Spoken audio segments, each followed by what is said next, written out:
Sejam bem-vindos! Fique agora com o programa Espiritismo em Nossas Vidas com Wagner Ideale, sempre com temas que estão ligados ao nosso dia a dia. Olá pessoal, sejam todos bem-vindos a mais um programa Espiritismo em Nossas Vidas. E hoje nós vamos tratar de uma outra obra de Kardec. Quem está acompanhando esse nosso programa tem percebido que já há um bom tempo nós estamos conversando sobre obras espíritas. Só para relembrar, nós começamos com o trabalho de Joana de Ângeles, depois fizemos um estudo nas obras de André Luiz e estamos agora fazendo um estudo nas obras de Kardec. E a maioria das obras nós já fizemos comentários aqui nesse nosso programa. E hoje nós vamos trabalhar sobre uma obra muito interessante, que perdura até hoje com outros nomes, que é a Revista Espírita. A Revista Espírita, ela é um trabalho que o Kardec fez simplesmente maravilhoso, e hoje nós temos aqui no Brasil várias revistas espíritas seguindo o mesmo padrão. Bom, eu vou repetir aquilo que eu falo todos os programas referente ao trabalho sobre conversar sobre os livros. Esse nosso trabalho não tem como objetivo fazer com que você não leia. O que eu falar aqui, acabou, não é nada disso. O nosso trabalho aqui é apenas criar nas pessoas a vontade de ler. Despertar nas pessoas a vontade de ler.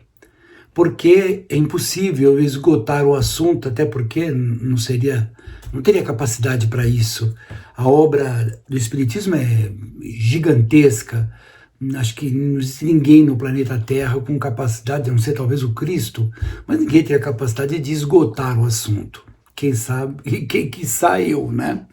Pois é, então assim sendo, nós hoje vamos tratar da Revista Espírita.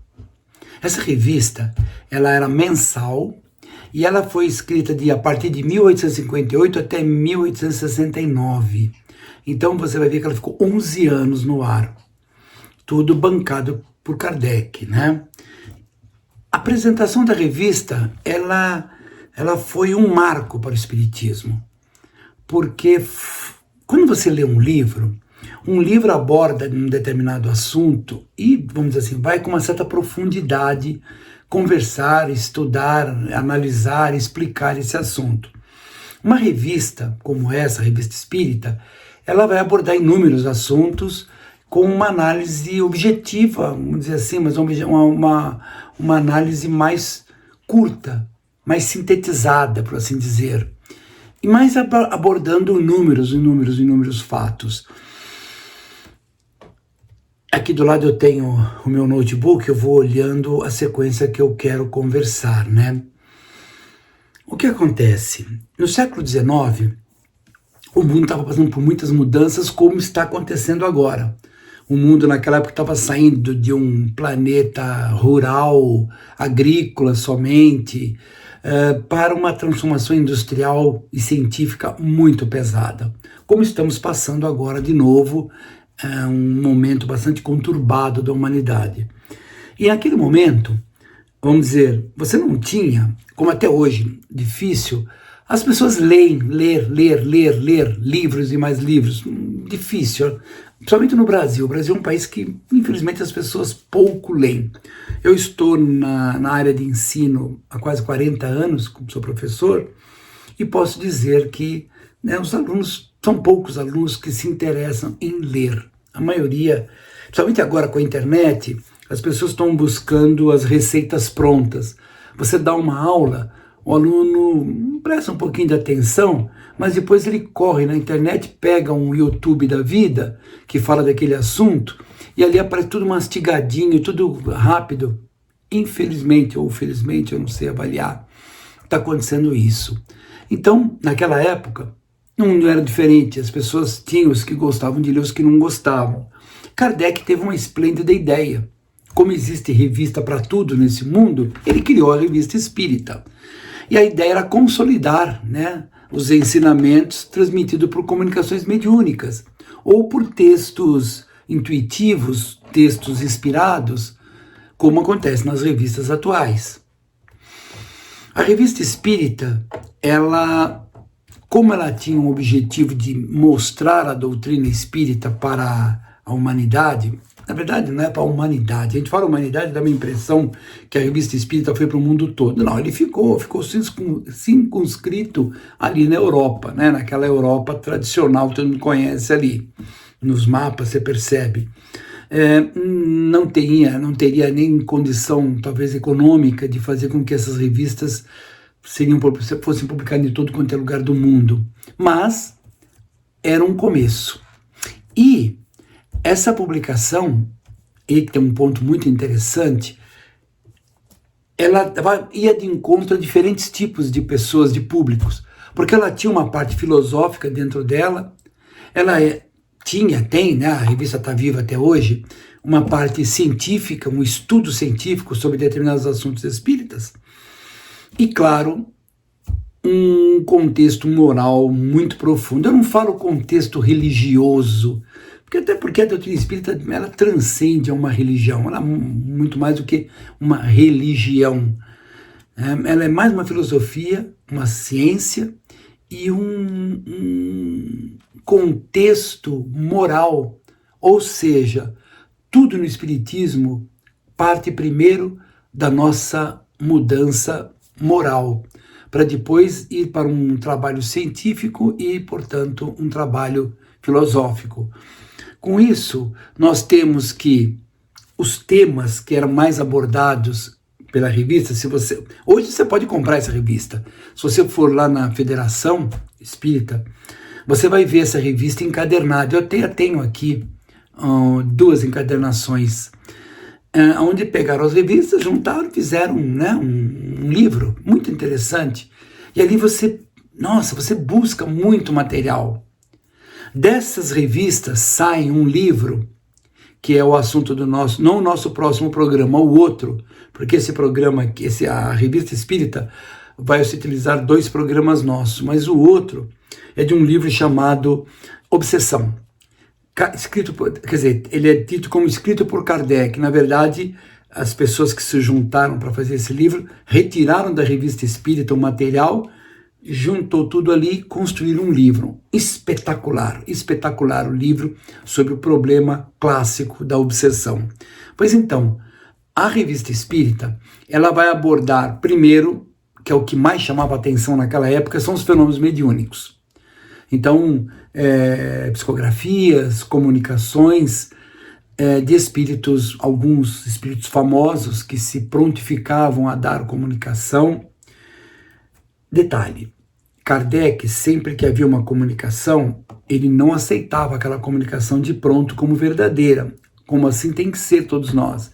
Ele ia atrás, ele pesquisava, ele fazia uma análise, ele tentava um outro momento de trabalho mediúnico para testar aquele trabalho anterior. E assim ele o fez muito para que tivesse um valor incontestável todas aquelas comunicações. O estudo sobre moral espírita. A moral espírita, evidentemente, ela está baseada nos ensinos de Jesus. Mas Jesus é religião. Não. Os ensinos não têm nada a ver com religião. O homem inventou religião. Jesus nos trouxe ensinamentos de como viver bem. Ensinamentos de como se machucar menos. A verdade é essa. Jesus nos trouxe uma forma de encarar a vida. As pessoas, é claro, levaram isso para um lado de religião. Por isso que sempre quando eu dou minhas palestras eu falo, o espiritismo ele é mais uma ciência, uma filosofia de vida baseada na reencarnação, na pluralidade da existência, dos mundos, na sobrevivência do ser, baseada na moral de Jesus, na moral ensinada por Jesus. Se querem transformar isso numa religião, tudo bem. Mas é mais do que uma religião. Por quê? Porque ninguém tem obrigação de nada. Está tudo por conta da nossa consciência. O Espiritismo não te obriga a nada, não te exige nada.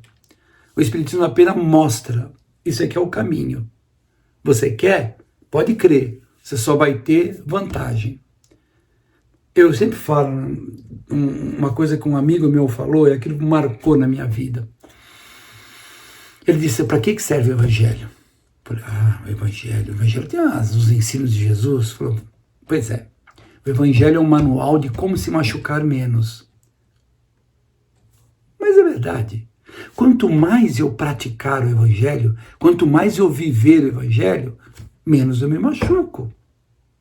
Não é para salvação, para ir para a alta esfera da espiritualidade.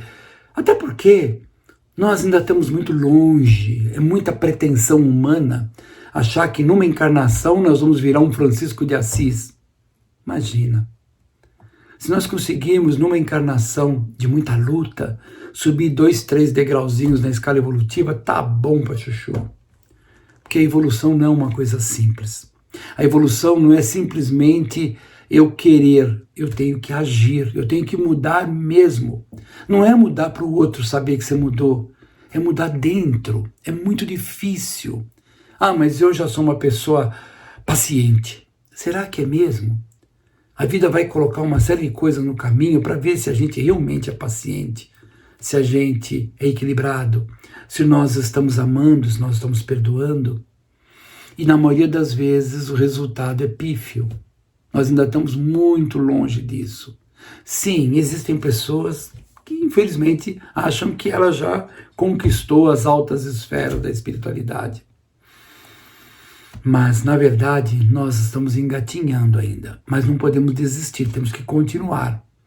E o que nós estamos fazendo aqui é justamente conversar sobre esse manancial de conhecimento que a doutrina espírita nos oferece, para que nós possamos subir degraus. Subindo esses degraus, a gente para de ter determinados tipos de ações. E não tendo mais aquelas ações, aqueles pensamentos, aquelas palavras, nós vamos gerar dentro de nós energias, frequências de um patamar mais elevado e vamos estar em sintonia com outro estilo de vida, com outro estilo de espíritos. Porque se você está num ambiente de pessoas em qualquer ponto melhor que você tem um objetivo, você tem um exemplo. Então imagine que você esteja convivendo com espíritos de envergadura. Você vai buscar isso. Pois é, quando nós passarmos a ter um procedimento diário melhor, em palavras, em pensamentos e ações, sem a menor dúvida, nós vamos ter ao nosso lado, por atração, por afinidade, espíritos mais elevados, que vão nos ajudar, sim, mas lembrando que a cruz é nossa. Lembra que o Cristo disse lá no Evangelho? Quem quiser me seguir, tome a sua cruz e me siga. E aí, continuando, além dos estudos mediúnicos, os estudos da moral espírita, na Revista Espírita existem muitos artigos científicos e filosóficos. Artigos que procuram mostrar a realidade do espírito, da reencarnação. Na verdade, a comprovação da reencarnação, da continuidade da vida, podemos dizer assim, está mais do que provado. A questão toda é que por interesses, talvez políticos, interesses de grupos, não se deixa levar isso para frente.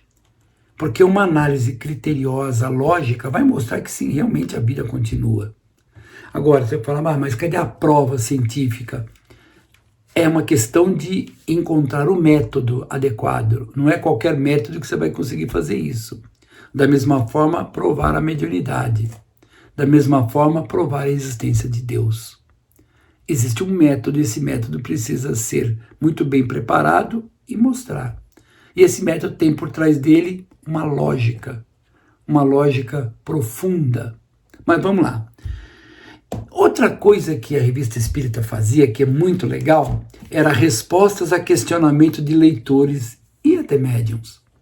Então as pessoas mandavam para o Kardec, poxa, mas por que acontece isso, aquilo, outro? Na revista do mês que vem ele publicava. Então não existia televisão, rádio, Era uma forma que ele tinha para se comunicar com o público. Muito interessante. Eu falo rádio e TV, para não falar internet. Imagina se Kardec estivesse vivo hoje, que beleza. Ele tinha internet, ele tinha televisão, ele tinha os meios de comunicação extremamente rápido. Nossa, era uma maravilha. Mas tudo tem a sua hora. E aquele momento era um momento necessário para a divulgação, para a inicialização, para começar a divulgar, começar a existir na Terra a doutrina espírita. Aí acontece que essa revista gera um impacto. A divulgação da doutrina, através da revista, foi crucial para a continuidade do espiritismo. É triste falar o que eu vou falar, mas é uma realidade. Na Europa, hoje, principalmente na França, quase nada as pessoas sabem do que é Kardec, que é espiritismo, quase nada. As pessoas na Europa atualmente, uma grande parte delas, não são todas, não acreditam em Jesus, não acreditam em coisa nenhuma. Eles vivem para a sensação, vivem para os valores materiais. A Europa hoje está extremamente materializada. Infelizmente. Então, o que acontece? Naquela época, foi crucial a divulgação. Foi crucial, porque foi aquilo que deu o começo. Hoje, o Brasil é o país mais espírita do mundo e do Brasil que está partindo muita coisa para levar para o planeta o espiritismo. E o grande, sem dúvida nenhuma, o maior divulgador da doutrina espírita na atualidade é o nosso querido Divaldo Franco. Eu chamo ele de o Paulo de Tarso dos dias de hoje.